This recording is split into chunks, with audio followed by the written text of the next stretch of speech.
જૂનાગઢમાં 50 કરોડના સાયબર ફ્રોડનો મામલો સામે આવ્યો છે। જૂનાગઢથી વિગતો સામે આવી રહી છે, જ્યાં 50 કરોડના સાયબર ફ્રોડનો મામલો સામે આવ્યો છે। 6 આરોપીઓના રિમાન્ડ પૂર્ણ થતા તેમને કોર્ટમાં રજૂ કરવામાં આવ્યા છે। ગઈકાલે ઝડપાયેલા વધુ એક શખ્સને પણ કોર્ટમાં રજૂ કરવામાં આવ્યો છે। મહિલા સહિત 7 આરોપીઓને જેલ હવાલે પણ કરવામાં આવ્યા છે। જૂનાગઢમાં 50 કરોડના સાયબર ફ્રોડનો મામલો સામે આવ્યો છે। હજુ સુધી 2 મુખ્ય આરોપીઓ રિમાન્ડ પર છે।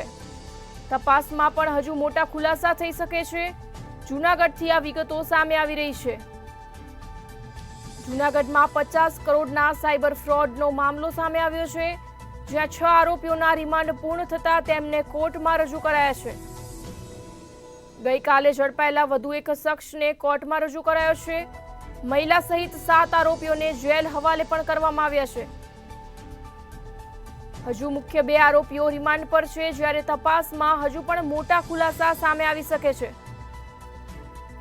જૂનાગઢથી આ સમગ્ર માહિતી સામે આવી રહી છે, જ્યાં 50 કરોડના સાયબર ફ્રોડનો મામલો સામે આવ્યો છે। 6 આરોપીઓના રિમાન્ડ પૂર્ણ થતા તેમને કોર્ટમાં રજૂ કરાયા છે। ગઈકાલે ઝડપાયેલા વધુ એક શખ્સને પણ કોર્ટમાં રજૂ કરવામાં આવ્યો છે। મહિલા સહિત 7 આરોપીઓને જેલ હવાલે કરવામાં આવ્યા છે।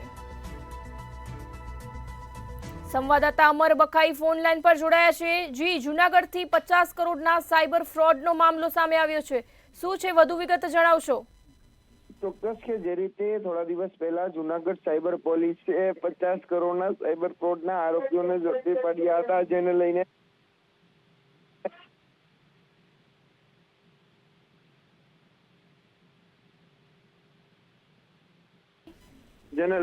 છ આરોપીઓના રિમાન્ડ પૂર્ણ થતા જે કોર્ટમાં રજૂ કરવામાં આવ્યા હતા અને ગઈકાલે જે ઝડપાયેલ આરોપી છે પ્રતિક સાવલિયા તેને પણ કોર્ટમાં રજૂ કરાયો હતો, જ્યારે 7 આરોપીઓને આજે કોર્ટમાં રજૂ કરાતા કોર્ટ દ્વારા છે તે આજે આ 7 આરોપીઓને જેલ હવાલે કરવામાં આવ્યા છે, જેમાં 7 આરોપીઓના નામની વાત કરવામાં આવે તો જે નૈનાબેન ટાંગ કે જે મહિલા આરોપી છે, આસિફ બેલીમ, સતીશ કરમટા સહિતના જે 7 આરોપીઓ છે તેને હાલ જેલ હવાલે કર્યા છે અને 2 મુખ્ય આરોપીઓ હજુ પણ રિમાન્ડ છે। તેમાં પણ જે રિમાન્ડ દરમિયાન હજુ 2 દિવસ બાકી છે, તેના મોટા ખુલાસા થઈ શકે છે। જી, સમગ્ર માહિતી બદલ આભાર। જૂનાગઢથી આ સમાચાર સામે આવી રહ્યા છે, જ્યાં 50 કરોડના સાયબર ફ્રોડનો મામલો સામે આવ્યો છે।